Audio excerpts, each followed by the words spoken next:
Music के through ये सब आ रहा है। Why music? इसमें ये बताएंगे कि खास किस्म का म्यूजिक होता है या जो हमारे यहाँ भी छोटा मोटा म्यूजिक चल रहा होता है? देखें, जो सबसे फेमस म्यूजिक है ना, रैप, हिप हॉप, वो तो रैपर्स खुलेआम कहते हैं कि हम सेटन वर्शिपर ही हैं और हम we have sold our souls to the devil. उनकी सिंबलिज्म भी आ रही है। पॉप को भी आप ले लें, Madonna to begin with, very famous, Kanye West, numerologist है वो, बहुत फेमस, बियोंसे। और एक बात भी म्यूजिक के अंदर खास तौर पे है, लेकिन मसलन मिसाल के तौर पे क्लासिकल म्यूजिक हो गया, ऑर्केस्ट्रल म्यूजिक हो गया, इनके अंदर शायद ये चीजें कम है बनिस्बतन। वो हो सकता है कम हो। देखिए एक भी मिसकंसेप्शन हमारी सोसाइटी में ना, when the name of magic comes in our mind, we think कि magic is things flying and strange things happening.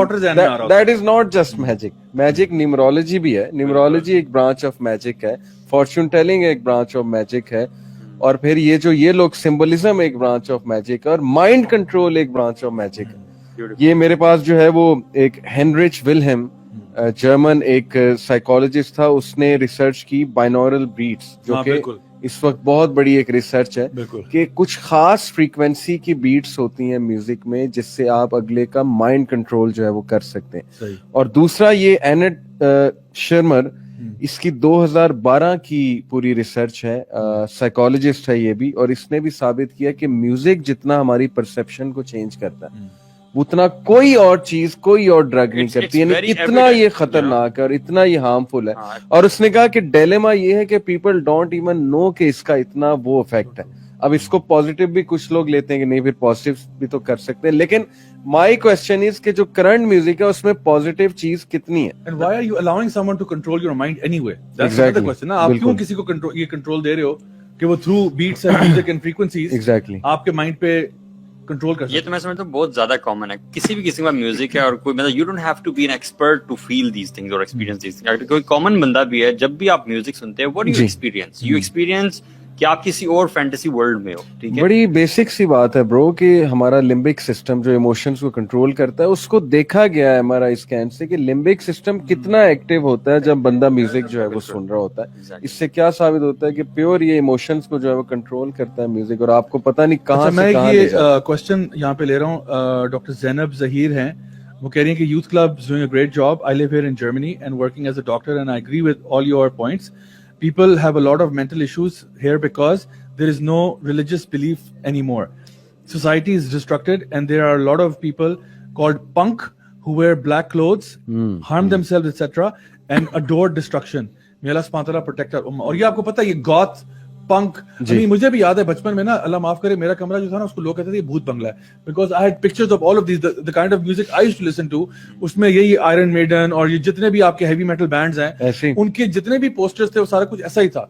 And आपको ना उस वो लाइफस्टाइल बड़ा you kind of try to identify with that because it's talking about rebellion. यानी हमें ना rebellion बड़ा कूल लग रहा होता है, क्योंकि as a teenager you thinking कि यार आपके पेरेंट्स जो है ना वो शायद उनको कुछ पता नहीं और आपके ऊपर पता नहीं दुनिया का इल्म आ गया, और आपको लगता है कि जो भी चीज मुझे रिबेलियन की तरफ लेके जाती है ना, that's cool and hip and all of that. तो पंक, जो पंक रॉक जिसको हम कहते हैं, it's a total ideology of rebellion. कि हमने बाल भी जो है ना बीच में से रखने, तुम कहते हो साइड से मांग निकाली, हम साइड की मांग ही नहीं है, साइडों से शेव है, बीच में हमने बाल रखते हैं और उसको फिर हम कलर कर देंगे, पैंट फाड़ देंगे, यू नो. फटी हुई पैंटों का कहां से कॉन्सेप्ट आया? ये पंक रॉकर्स की तरफ से है. सो ऑल ओवर चेने पहनना, जंजीरें, all of that street kind of wear जो था.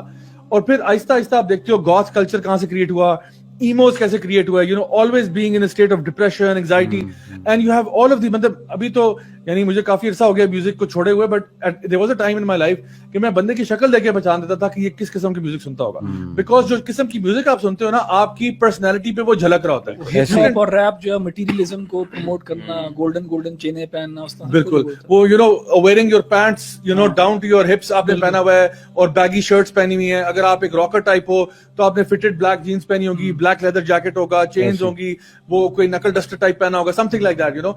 And then you have the pop guys and the country music and the jazz music, and so her kind of music का एक खास तासीर होती है लोगों को.